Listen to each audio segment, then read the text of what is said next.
ngo iyi ni imyuka Satani yohereje kugira ngo irwanye ubwoko bw'Imana ndetse irwanye n'umuntu wese uri ku isi. Izi mbaraga zoherejwe na Satani ari ukugira ngo cyane cyane zijye mu biyita ko basenga. Umudayimoni wa mbere nahishuriwe ndagenda mbivuga kuko nagiye mbona baza umwe iyo umuntu ari mwiyerekwa akagirirwa ubuntu n'Imana, Imana igenda imusobanurira. Nahishuriwe umudayimoni bita Benuwo.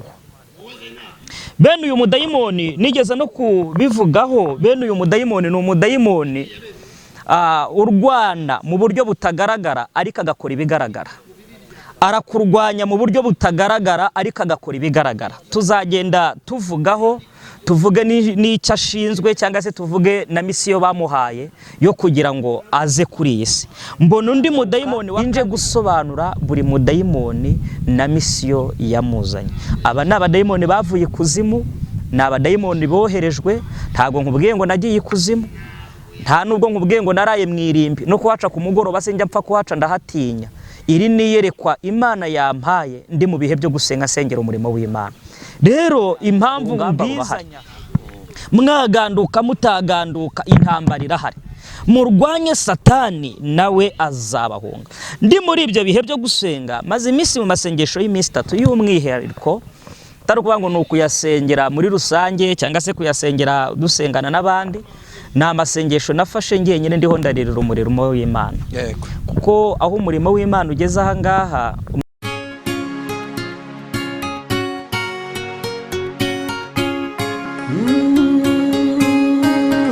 Emana we, Yesu we, ingoma yawe ni amamare. Reka tubasuhuze kandi tubifurize amahoro y'Imana aho muherereye hose, abari mu Rwanda n'abari hanze yarwo. Mwese ari mugubwe neza kandi mugubwe neza cyane. Uyu munsi twongeye kugira umugisha wo kubana n'umuhanuzi w'Imana.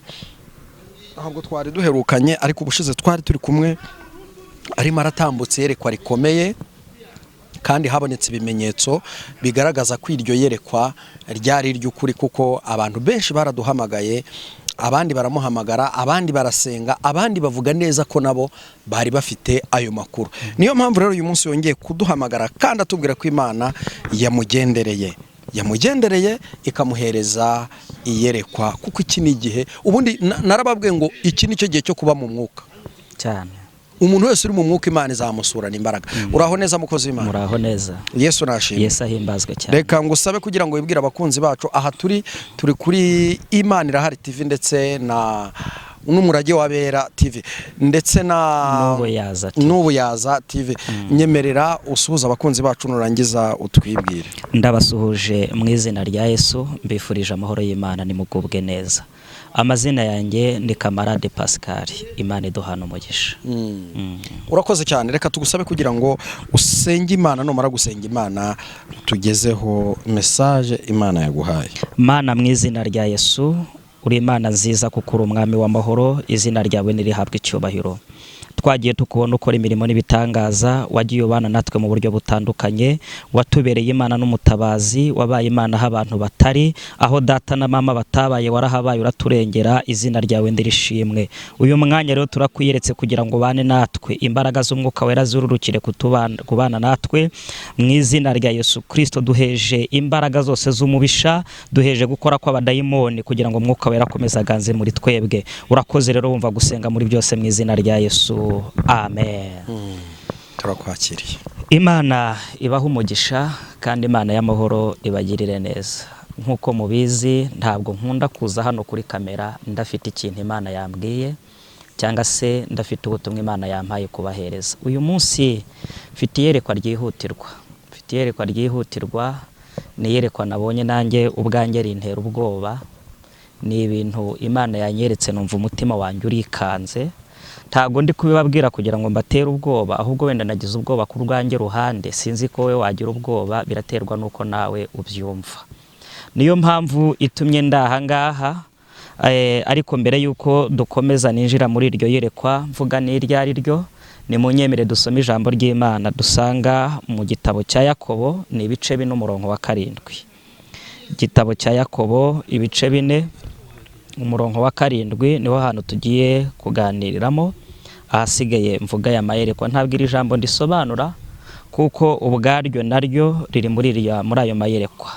Yakobo ibice 4 umurongo wa 7. Bibiliya yavuze ngo nuko rero mugandukira Imana ariko murwanye Satani nawe azabahunga, Imana itugirire neza. Reka subire mwaya magambo.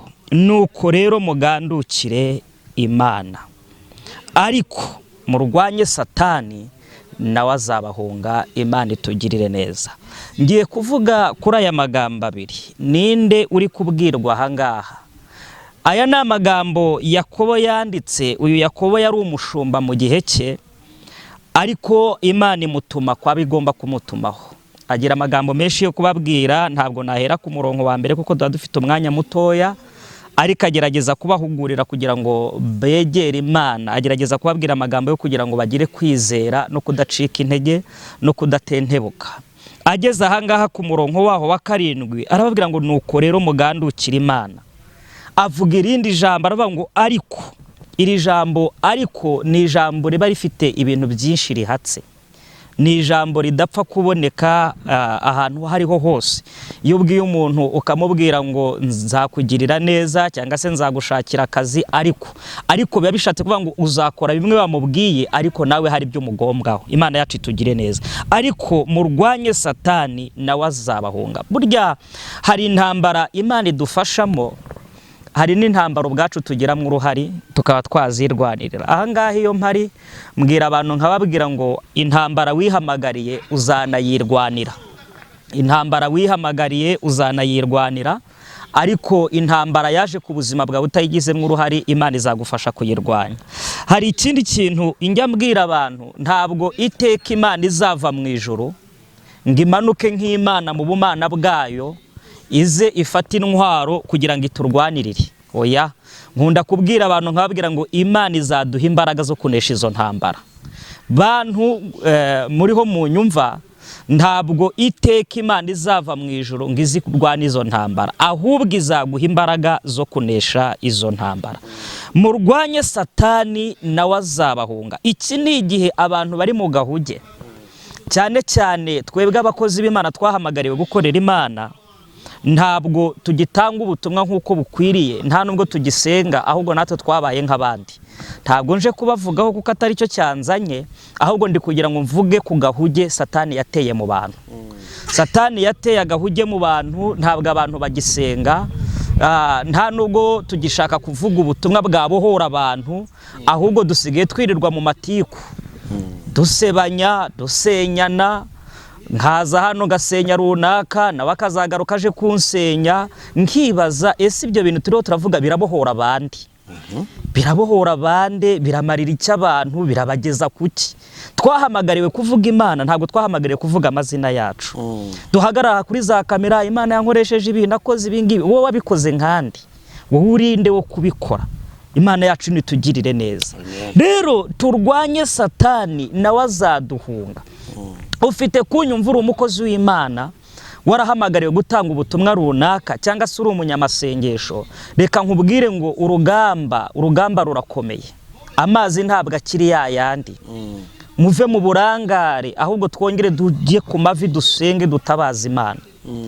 Maze iminsi isenga ninginga Imana, kuko buri wese afite uko yahamagawe, buri wese afite n'icyo yahamagariwe. Ngewe nahamagawe senga. Nahamagawe senga, Imana yanyigishije gusenga, kandi ndi umuntu ukunda kugira imitwaro y'abantu kuruta iyanjye, kuko ntabwo nizirikana ubwanjye. Bibiliya iravuga ngo muzirikane n'abandi. Maze iminsi ndi mu bihe byo gusenga ninginga Imana, ariko cyane cyane sengera umurimo w'Imana w'iyi minsi. Mbwira Imana nkayibigira ngo mbese Mana, amaherezo y'ibi bintu nayahe, ameze gute? Iherezo ry'aka gakiza k'iyi minsi bimeze gute? Sanga agakiza k'iyi minsi kari karahanuwe n'ibihe bya nyuma, ni iminsi y'imperuka. Aya magambo Paulo yigeze kuyavuga, yabwira Timoteyo, aramubwira ati mu minsi izaza abantu bazaba bikunda badakunda, babo bakunda impiya. Agerekaho ijambo rikomeye avuga ngo bazaba bakunda inyigisho zijyanye n'iby'amarari yabo. Abantu rero ntibagishaka kumva ijambo ry'Imana ryababohora, kuko nta muntu ugishaka kumubwira icyamubangamira, ahubwo abantu bakeneye kumva inyigisho zijyanye n'iby'amarari yabo. Rero ntabwo arizo nge najemo, ahubwo naje kukubwira iyerekwa, ariko iri yerekwa rirajya muri iri jambo rivuga ngo nuko rero murwanye Satani nawe azabahunga. Pawulo yavuze ijambo rikomeye, aravuga ngo ibyo dukirana nabyo ntabwo ari ibyambaye umubiri n'inyama n'amaraso. Ntabwo imbaraga turi kurwana nazo ari izigaragara zifatika, turi kurwana n'imbaraga z'umwijima. Niyo mpamvu dukeneye imbaraga z'amasengesho kugira ngo Imana iturengere. Yakobo abwira abantu aravuga ngo nimugandukire Imana. Mu kugandukira Imana, iyo ni intwaro ya mbere yo kurwanya Satani. Mu kugandukira Imana, iyo ni intwaro ya mbere yo kunesha abadayimoni. Mu kugandukira Imana, iyo ni intwaro ya mbere abantu batagifite, kandi ariyo ntwaro yadushobozaga kugira ngo duhagarare. Rero nongeye kubashishikariza kugira ngo tugandukire Imana. Kuganduka ni icyo umuntu aganduka ryari. Mu kuganduka ni ukugira ibyo ukora nk'uko bisabwa, kandi ukagerageza kumvira Imana mu bishoboka no mu bidashoboka. Dukiranukiraho abantu bareba, tunakiranukiraho abantu batareba. Agerekaho ijambo rikomera avuga ngo ariko rero, bishatse kuvuga ngo mwaganduka mutaganduka urugamba rurahari. Mwaganduka mutaganduka intambara irahari. Murwanye Satani nawe azabahunga. Ndi muri ibyo bihe byo gusenga, maze iminsi mu masengesho y'iminsi 3 y'umwihariko, atari kuvuga ngo ni ukuyasengera muri rusange cyangwa se kuyasengera dusengana n'abandi. Ni amasengesho nafashe ngenyine ndiho ndaririra umurimo w'Imana. Kuko aho umurimo w'Imana ugeze aha ngaha umaze guteshwa agaciro, ariko natwe abakozi b'Imana tubigizemo uruhare. Kuko ejo nibambona ndi kunywa inzoga nkagaruka aha ngaha nkaza guhanura cyangwa se ngakora ibindi, ni ibintu biri gutuma babandi tubwira ubutumwa batagira kwizera, batanemera ko Imana iriho bitewe n'imbuto twabereye. Yesu yigeze kwireka mbivuge gutyo, guca umugani cyangwa se gutanga inyigisho, ariko ayitangira ku giti kimwe. Ngabona igiti kirumbaraye, bashonje n'intumwa ze, yegera cya giti kugira ngo agisoromeho imbuto zibashe kubarengera. Ageze imbere ya cya giti, aho kumbi yari amababi gusa cyari kirumbaraye, nta mbuto cyari gifite. Arangije arakivuma. Umwe mu ntumwa aramubwira ati ariko urakirenganyije, ntabwo cyari igihe cyo kwera imbuto. Wenda birashoboka ko icyo giti yari asanzwe azi naho giteye n'igihe cyerera imbuto. Yesu aramubwira ati hoya, ntabwo nkirenganyije, gikwiriye kwera imbuto mu gihe gikwiriye no mu gihe kidakwiriye. Mbega mu biho byose gikwiriye kikaramira. Arangije avuga ijambo rikomeye, agereka avuga andi magambo, aravuga ngo burya umuntu wese muzamumenyera ku mbuto ye. Rero kuba duhagaze aha ngaha, kuba duhagaze dusa nkaho dukeye, kuba duhagaze dusa nkaho twiyorobeka, ntabwo ari cyo kigaragaza agakiza, ahubwo agakiza kagaragazwa n'imbuto umuntu yeze. Imana y'amahoro rero itugirire neza. Nari ndi muri icyo gihe cyo gusenga, ndiho ndarira mfite umubabaro, ndikurizwa n'abashumba, ndikurizwa naho umurimo w'Imana umaze guteraganwa, ndikurizwa nuko abakozi b'Imana babaye nk'abazunguzayi, ndikurizwa n'ukuntu gusenga bitagishoboka nk'uko byashobokaga kera. Ngewe impamvu nasengeye muri ubwo buryo, navuze uko umuntu yagiye ahamagarwa. Ngewe nahamagawe dusengera za Samuduha, nkava Kacyiru n'amaguru, nkajya Samuduha n'amaguru, nkajya gusenga nkongera ngataha nkuzura umwuka wera ngahanura nkitaye. Ibyo bihe rero ntibikigezweho cyangwa se ntibikinaboneka, kuko murabizi ko ubutayu bwinshi bagiye babufunga.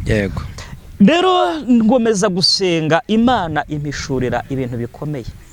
Ibyo bintu bintera ubwoba, bibaho bishoboka. Nahishuriwe abadayimoni 7. Aba badayimoni 7 mbona ni abadayimoni baturutse ikuzimu. Mbona bavuye ikuzimu, bazamuka, ariko buri mudayimoni afite misiyo ye, afite ikimuzanye, afite n'icyo aje gukora. Noneho mbaza Imana ndayibwira ngo mbese amaherezo y'ibi bintu ameze gute? Ngo iyi ni imyuka Satani yohereje kugira ngo irwanye ubwoko bw'Imana, ndetse irwanye n'umuntu wese uri ku isi. Izi mbaraga zoherejwe na Satani ari ukugira ngo cyane cyane zijye mu biyita ko basenga. Umudayimoni wa mbere nahishuriwe, ndagenda mbivuga kuko nagiye mbona baza umwe umwe, iyo umuntu ari mwiyerekwa akagirirwa ubuntu n'Imana, Imana igenda imusobanurira. Nahishuriwe umudayimoni bita Benuwo. Bene uyu mudayimoni nigeze no kubivugaho. Bene uyu mudayimoni ni umudayimoni urwana mu buryo butagaragara, ariko agakora ibigaragara. Arakurwanya mu buryo butagaragara, ariko agakora ibigaragara. Tuzagenda tuvugaho, tuvuge n'icyo ashinzwe cyangwa se tuvuge na misiyo bamuhaye yo kugira ngo aze kuri iyi si. Mbona undi mudayimoni wa kabiri bitwa icyasha. Uyu mudayimoni nawe mbona arazamutse afite misiyo ye. Umudayimoni wa gatatu nawe nabonye ni umudayimoni uteye ubwoba, ni umudayimoni bita rushenyi. Uyu mudayimoni rushenyi buri wese ndagenda avuga n'intwaro nabonaga yitwaje ndetse n'icyamuzanye. Uyu rushenyi ni umudayimoni wa gatatu. Umudayimoni wa kane ni umudayimoni uteye ubwoba, ni umudayimoni witwa mudindiza. Uyu mudayimoni mudindiza ni umudayimoni uri kwataka abantu mu buryo bukomeye. Nawe nzamvuga uburyo agenda akora ndetse n'intwaro ze n'uburyo twamurwanya. Umudayimoni wa gatanu, Imana y'amahoro itugire neza, ni mudakurwa kwizima. Uyu mudayimoni mudakurwa kwizima ntabwo we yazamutse wenyine, ahubwo navuga ko yazamukanye n'umugore we. Reka mbivuge gutyo kuko ndagenda avuga uko iyerekwa nagiye ndigira, ariko nzagenda mvuga nsobanura n'uburyo iryo yerekwa ryarangiye. Uyu mudayimoni mudakurwa kwizima ndabonaga ari kumwe n'undi mudayimoni, ni umudayimoni witwa musirimu. Iyi ni imyuka yazamutse yo kugira ngo irwanye, ariko cyane cyane mu bantu b'Imana. Bamwe biyita ko basenga, bamwe biyita ko ari abashumba, bamwe biyita ko ari abahanuzi, ndetse atari no kugarukira aho ngaho, ahubwo baze gusenya n'umuryango, sosiyete w'abantu. Umudayimoni wa gatandatu ni umudayimoni witwa reka bisubiremo neza, ni umudayimoni witwa bwenge bw'isi. Murambabarira ntabwo nabifashe mu mutwe byose kuko niyerekwa rirerire, nagerageje kugira bimwe nandika kugira ngo nje kubyifashisha hatabaho icyo naza gusobwamo, kuko biragatsindwa guhabwa ubutumwa ariko ntubutabutse bwose. Biba byiza kugira ngo ubutambutse bwose uw'Imana yabugeneye kubwumva kugira ngo nawe bumugirire umumaro. Uyu mudayimoni bwenge bw'isi ni umudayimoni wa gatandatu. Umudayimoni wa karindwi ari nawe mudayimoni wa nyuma muri iri yerekwa nagize, ni umudayimoni bita muhakanyi. Uyu mudayimoni muhakanyi asa nkaho ari we uhagarariye iki gikundi cy'abadayimoni. Uyu mudayimoni muhakanyi ni nkawe usa nkaho abatuma, ariko akabatuma anagenda bagenzura ko ibyo yabatumye ari byo bakoze. Bene data, twasomye ijambo rivuga ngo nimurwanye Satani nawe azabahunga. Nasomye ijambo rirambwira ngo nta kintu kizaba ku ntore zanjye ntazimenyesheje. Biroroha kurwana iyo urwana n'ikintu uzi, biragora kurwana utarwana n'ikintu uzi. Iyo urwana n'ikintu uzi birakorohera, ndetse cyane byaba ngombwa ko wanasubira n'inyuma ukajya kwitegura urwo rugamba kugira ngo noneho uze urwana ariko wamaze kumenya uwo murwana ndetse n'intwaro ze. Uyu mudayimoni muhakanyi niwe mudayimoni ukuririye ibi bitero. Izi mbaraga ni imbaraga zihagurukiye kurwana ndetse n'imbaraga zihagurukiye gusenya. Irindi yerekwa nagize ahangaha ryo nzarivuga ndetse nanarisobanura uburyo narigize. Ni iriyerekwa rizajyana n'uyu mudayimoni wa rushenyi. Ni iyerekwa nagize ry'ukuntu ingo cyangwa se imiryango y'ababana yaratanzwe. Niyo mpamvu mubona abantu batakibana nk'uko bagakwiriye kubana, ahubwo byabaye urugamba. Ibi nabyo nzabisobanura ningera kuri uyu mudayimoni wa rushenyi, mvuge kuntu Imana yanyeretse ko abo nakita abami, cyangwa se abo nakita abakomeye, batanze urushako, barutangamwe igitambo, barutanga ikuzimu. Ariyo mpamvu mubona intambara nyinshi z'urudaca zisigaye zibaho. Namwe mugende mubikoreho ubushakashatsi, nge ntabyo nirwa nkoraho ubushakashatsi. Mubanze murebe ese muri iyi minsi ingo z'iki gihe ziteye ziti. Ni kwa kundi abantu basigaye bahukanira mu nzu, bakabana bahuriye muri saro, ariko nyamara buri wese afite icyumba cyatahamo. Mbega bameze nk'abavukanye, bameze nk'abatipe bibanira. Uyu ni umudayimoni woherejwe, nzamusobanura kuri rushenyi, ariko iri yerekwa naryo narigize mu buryo bugaragara mbona kuntu batanze urushako. Nimvuga uru rushako ntabwo mvuze urw'Abanyarwanda gusa, ndavuga wowe wumva iki kirimi cy'ikinyarwanda, aho waba uri hose ukwiriye gusenga. Abanyarwanda ni abahanga baciye umugani, baravuga ngo inkoni ikubise mu cyeba uyirenza urugo. Ibi ntabwo bihagurukiye ngewe ngenyine ngo wewe bigusige. Iyo ubonye urugo rwa runaka rwarasenyutse, urwa runaka rwarasenyutse, ntabwo barusha ubwiza n'uburanga. Wenda mu rushako rwatanzwe n'urwawe rurimo, mu rugo rwatanzwe nawe urwawe rurimo. Dukwiriye gusenga kugira ngo imbaraga z'Imana zirusheho kuturengera. Turi ku ijambo rivuga ngo nimugandukire Imana kandi murwanye Satani nawe azabahunga. Imana yacu itugirire neza. Rero niyo mpamvu inje aha ngaha kugira ngo nkubwire ngo nidufatanye. Ntabwo urari urugamba narwana ngenyine, nge nawe tudafatanyije. Dukwiriye gufatanya uru rugamba, tugasenga tukinginga Imana kugira ngo imbaraga z'Imana zirusheho kubana natwe, kugira ngo imbaraga z'Imana zirusheho kuturengera. Reka nkubwire mwene data, ninjya gusobanura buri misiyo yazanye uyu mudayimoni, ahari nawe uzisangamo, ahari nanjye nzisangamo. Ariko bitewe n'umwanya tuba dufite, bitewe n'igihe gitoya tuba dufite, ntabwo nagenda gusobanura kuri mudayimoni, ntago nzabyibagirwa kuko ni ibintu ndi gusoma nabyanditse. Ni ibintu ndi gusoma, Imana yanyerekaga nandika, Imana inyereka nandika. Hari n'imirongo yagiye impa bigiye bihuza n'iki Imana igambiriye ku buzima bwacu. Ntabwo rero natumwe kugira ngo nkubwire ibiguhagurukiye, ahubwo natumwe kugira ngo nkuzanire igisubizo cy'icyo tugomba gukora kugira ngo izi mbaraga zive ku buzima bwacu. Nta kindi ni ukurwanya Satani. Ese wowe urwanya Satani muri iyi minsi uhagaze gute? Wowe urwanya Satani aho ntiwaba waramuhaye urwaho? Wowe urwanya Satani aho ntiwaba umukorera? Wowe urwanya Satani aho ntiwaba waracogoye?